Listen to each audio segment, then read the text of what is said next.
Welcome to idea money channel.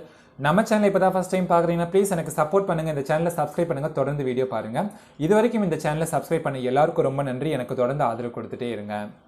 CIBIL score அப்படிங்கிறது நம்ம கடன் வாங்குற தகுதியை நிர்ணயிக்கக்கூடிய ஒரு மதிப்பெண்ணாக பார்க்கப்படுது. ஸோ இன்றைக்கி இருக்கிற காலகட்டத்தில் சிபில் ஸ்கோர் வந்து 700 புள்ளிகளுக்கு மேலே இருந்தால் தான் நீங்கள் வந்து ஒரு கடனை வாங்க முடியும். சப்போஸ் நீங்கள் அதுக்கும் கீழே இருந்துச்சு அப்படின்னா நீங்கள் கடன் வாங்குறது கொஞ்சம் கஷ்டம் தான். ஸோ அதுக்கான வழிமுறைகள் நான் சொல்கிறேன்.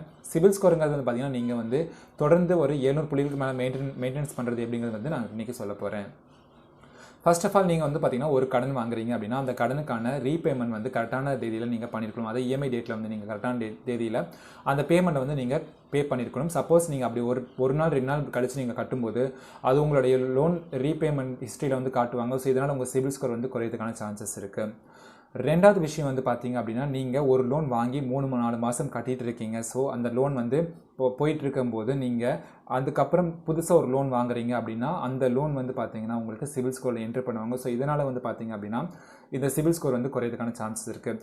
தென் வந்து பார்த்தீங்கன்னா அடிக்கடி லோனுக்காக நீங்கள் செக் பண்ணுறது. உதாரணத்துக்கு வந்து பார்த்தீங்கன்னா ஒரு லோன் ப்ரீவியஸாக ரன் ஆகிட்டு இருக்கு. ஸோ உங்களுக்கு வந்து பார்த்தீங்கன்னா எக்ஸ்ட்ரா அடிஷ்னல் ஒரு லோன் தேவைப்படுது, உங்களுக்கு ஒரு எமர்ஜென்சி தேவைப்படுதுங்கிற சுச்சுவேஷனில் நீங்கள் என்ன பண்ணணும்னா நீங்கள் கரெக்டான ஒரு முடிவெடுத்து கரெக்டான ஒரு இடத்துல நீங்கள் லோன் அப்ளை பண்ணுமே தவிர நீங்கள் இந்த ஆன்லைனில் கிடைக்கிற விஷயங்களில் நீங்கள் அதாவது உதாரணத்துக்கு பார்த்தீங்கன்னா நமக்கு விளம்பரம் வரும், நீங்கள் லோன் அப்ளை பண்ணுங்கள் உங்களுக்கு 2 லட்சம் 3 லட்சம் உங்களுக்கு லோன் கிடைக்கும் அப்படின்னு சொல்லிட்டு சில வெப்சைட்டாக இருக்கணும் சரி, சில ஆப்ஸாக இருக்கணும் சரி, உங்களுக்கு வந்து விளம்பரம் பண்ணுவாங்க. ஸோ அப்படி விளம்பரம் பண்ணும்போது நீங்கள் என்ன பண்ணுவீங்க அப்படின்னா உங்களுடைய எமர்ஜென்சி தீர்க்கறதுக்காக வந்ததுன்னு சொல்லிட்டு நீங்கள் என்ன பண்ணுவீங்க, அதில் போய் லோன் அப்ளை பண்ண போவீங்க. ஸோ அப்ளை பண்ணிவிட்டு எல்லா டீட்டெயில்ஸ் நீங்கள் கொடுத்து கடைசியில் வந்து பார்த்தீங்கன்னா உங்களுக்கு லோன் எலிஜிபிள் ஆகாதுன்னு சொல்லிட்டு இக்னோர் பண்ணிடுவாங்க. ஸோ அப்படி இக்னோர் பண்ணதுக்கு என்ன பண்ணுவீங்கன்னா ஸோ வேறு வெப்சைட்டுக்கு போகலாம், வேறு ஆப்ஸுக்கு போகலாம்னு சொல்லிட்டு நீங்கள் ட்ரை பண்ணுவீங்க. ஸோ அப்படி ட்ரை பண்ணும்போது பார்த்தீங்கன்னா ஒவ்வொரு டைம் நீங்கள் வந்து ட்ரை பண்ணும்போது உங்களுடைய சிபில் ஸ்கோர் வந்து பார்த்தீங்கன்னா 30 புள்ளிகள் வந்து கம்மியாக சான்சஸ் இருக்குது. ஸோ இதனால் வந்து பார்த்தீங்கன்னா உங்களுக்கு வந்து பார்த்தீங்கன்னா வேறு எங்கேயும் கடன் கிடைக்காததுக்கான வாய்ப்புகள் ரொம்பவே அதிகம். 4வது விஷயம் வந்து பார்த்தீங்க அப்படின்னா நீங்கள் ஒரே நாளில் 2 பேங்க்லேயோ அல்லது 2 கம்பெனிலையோ நீங்கள் வந்து லோன் வந்து ட்ரை பண்ணாதீங்க. உதாரணத்துக்கு நீங்கள் ஒரு இஎம்ஐ வாங்குறதுக்காக ஒரு கடைக்கு இஎம்ஐயில் ஒரு பொருள் வாங்க ஒரு கடைக்கு போகிறீங்க, ஒரு டிவியோ ஒரு ஃப்ரிட்ஜோ நீங்கள் வாங்க போகிறீங்க அப்படின்னா பஜாஜ் ஃபினான்ஸில் நீங்கள் இப்போ லோன் வந்து ட்ரை பண்ணுறீங்க, இஎம்ஐ ட்ரை பண்ணுறீங்க, அதில் உங்களுக்கு அப்ரூவ் ஆகலை அப்படின்னா நீங்கள் அப்படியே நீங்கள் வந்துடணும். ஸோ தென் வந்து பார்த்தீங்கன்னா ஷோரூமில் சொல்கிறாங்க, மேனேஜர் சொல்கிறாங்க அப்படிங்கிறதுக்காக நீங்கள் வந்து இன்னொரு கம்பெனி நம்ம ட்ரை பண்ணலாம்னு சொல்லிட்டு நீங்கள் ட்ரை பண்ணக்கூடாது. சப்போஸ் அப்படி நீங்கள் ட்ரை பண்ணிங்க அப்படின்னா ஒரே நாளில் உங்களுக்கு 160 புள்ளிகள் வந்து குறையத்துக்காக சான்சஸ் இருக்குது. இதை நான் லைவாக பார்த்துருக்கேங்க.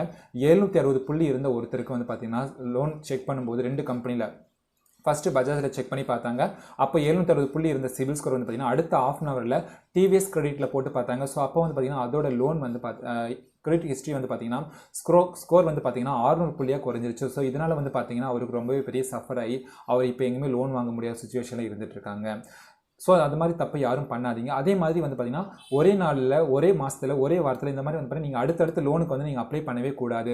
ஒரு பேங்க்கில் நீங்கள் லோனுக்கு அப்ளை பண்ணிவிட்டு அந்த பேங்க்கில் என்ன சொல்கிறாங்கன்னு பார்த்துட்டு தென் வந்து பார்த்தீங்கன்னா அவங்க சொல்கிற அந்த ரீசன் வந்து ரெக்டிஃபை பண்ணிவிட்டு திரும்பவே நீங்கள் அப்ளை பண்ணலாம். தவிர நீங்கள் ஒரு பேங்க்கில் வந்து நீங்கள் சிபில் ஸ்கோர் கம்மியாக இருக்குங்க, உங்களுக்கு நாங்கள் லோன் பண்ணி தர மாட்டோம் அப்படின்னு சொன்னதுக்கப்புறம் நீங்கள் திரும்ப வேறு ஒரு பேங்க்குக்கோ வேறு ஒரு கம்பெனிக்கோ நீங்கள் போகவே கூடாதுங்க. இது ரொம்பவே இம்பார்ட்டண்டான ஒரு விஷயம்.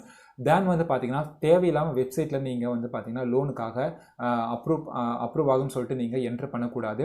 தென் வந்து பார்த்தீங்கன்னா உங்கள் பேன் கார்டு டீட்டெயில்ஸ் வந்து வெளியே யாருக்கிட்டையும் கொடுக்கக்கூடாது. ஸோ அவங்க வந்து உங்களுடைய பேன் கார்டு டீட்டெயில்ஸ் வந்து என்ட்ரு பண்ணும்போது உங்கள் சிபில் ஸ்கோர் வந்து குறையதுக்கான சான்சஸ் இருக்குது.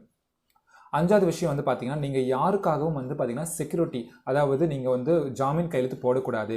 உதாரணத்துக்கு நீங்கள் ஒருத்தருக்கு நீங்கள் ஜாமீன் போடுறீங்க அப்படின்னா உங்களுடைய பேன் கார்டில் உங்களுடைய சிபில் ஸ்கோரில் அது வந்து ஏற்றி விட்டுருவாங்க. உதாரணத்துக்கு உங்கள் ஃப்ரெண்டு வந்து 20 லட்சம் கடன் வாங்கியிருக்காங்க அப்படின்னா அந்த கடனுக்கான ஜாமீன் கையெழுத்து நீங்கள் போடுறீங்க அப்படின்னா உங்கள் ப்ரூஃபை கலெக்ட் பண்ணுவாங்க. ஸோ அப்போ வந்து பார்த்தீங்கன்னா உங்களுடைய சிபில் ஸ்கோரில் வந்து பார்த்தீங்கன்னா அந்த 20 லட்சம் கடன் வந்து நீங்கள் ஜாமீன் கையெழுத்து போட்டுருக்கீங்கன்னு சொல்லிட்டு காமிக்கும். இதனால் உங்களுக்கு வேறு எங்கேயும் லோன் வாங்க முடியாத அளவுக்கு ஒரு பெரிய ப்ராப்ளம் ஏற்படும். ஸோ முடிஞ்ச வரைக்கும் கூடுமான வரைக்கும் யாருக்காகவும் ஜாமீன் கையெழுத்து நீங்கள் போட முயற்சிக்காதீங்க, போடவும் போடாதீங்க. 6வது விஷயம் வந்து பார்த்தீங்கன்னா நீங்கள் பேங்க்லேயோ அல்லது ஒரு நிறுவனத்திலேயோ நீங்கள் வந்து ஜுவல் வந்து லோன் வாங்கியிருக்கீங்க, அதாவது ஜுவல் அடமானம் வச்சு நீங்கள் லோன் வாங்கியிருக்கீங்க அப்படின்னா அந்த லோன் டேட்டில் வந்து கரெக்டான டேட்டில் வந்து நீங்கள் அதை கட்டி ரினியூவல் பண்ணணும் அல்லது நகையை திருப்பிடணும். சப்போஸ் நீங்கள் நகை தானே அப்படின்னு சொல்லிட்டு நீங்கள் அசால்ட்டாக விட்டுட்டீங்க அப்படின்னா உங்களுக்கு அதுவும் வந்து சிபில் ஸ்கோரில் வந்து ரிஃப்ளெக்ட் ஆகி உங்களுடைய லோன் வாங்குகிற தகுதி வந்து குறைக்கிறதுக்கான சான்சஸ் இருக்குது. ஸோ இது மட்டும் இல்லாமல் வந்து பார்த்தீங்கன்னா கிரெடிட் கார்டு நீங்கள் அடிக்கடி வந்து பணம் எடுக்கிறீங்க, கிரெடிட் கார்டு நீங்கள் யூஸ் பண்ணுறீங்க, ஆனால் கட்டுற தொகையை நீங்கள் கம்மியாக கட்டுறீங்க அப்படின்னா அதுவும் உங்களுடைய கிரெடிட் ஸ்கோரில் வந்து அஃபெக்ட் ஆகிறதுக்கான சான்சஸ் இருக்குது. தென் வந்து பார்த்தீங்கன்னா நீங்கள் மேக்ஸிமம் எங்கேயும் லோனுக்கு அதிகமாக செக் பண்ணக்கூடாது. இது ரொம்பவே இம்பார்ட்டண்டான விஷயம். நான் ஆல்ரெடி முன்னாடி சொல்லிட்டேன். இருந்தாலும் கூடுமான வரைக்கும் நீங்கள் லோன் கிடைக்கும் நம்பிக்கையில் நீங்கள் திரும்ப செக் பண்ணுறதுனால உங்களுடைய சிபில் ஸ்கோரை நீங்கள் வந்து குறைச்சிக்கான சான்சஸ் இருக்குது. கூடுமான வரைக்கும் நீங்கள் முதலீடு சம்மந்தப்பட்ட விஷயங்களை வந்து கவனம் செலுத்தி நீங்கள் அதுக்கான வாய்ப்புகளை இனிமேலாவது உருவாக்கிக்க ஏற்பாடு செய்யுங்க. சப்போஸ் நீங்கள் ஒரு எமர்ஜென்சி காலத்தில் அந்த முதலீடு வந்து உங்களுக்கு கை கொடுக்கும். ஸோ இதனால் வந்து நீங்கள் எந்த விதமான லோன் வாங்க வேண்டிய சுச்சுவேஷனும் ஏற்படாது. இந்த வீடியோ பிடிச்சிருந்தால் லைக் பண்ணுங்கள், ஷேர் பண்ணுங்கள். தொடர்ந்து வீடியோ பாருங்கள். Thanks for watch this video.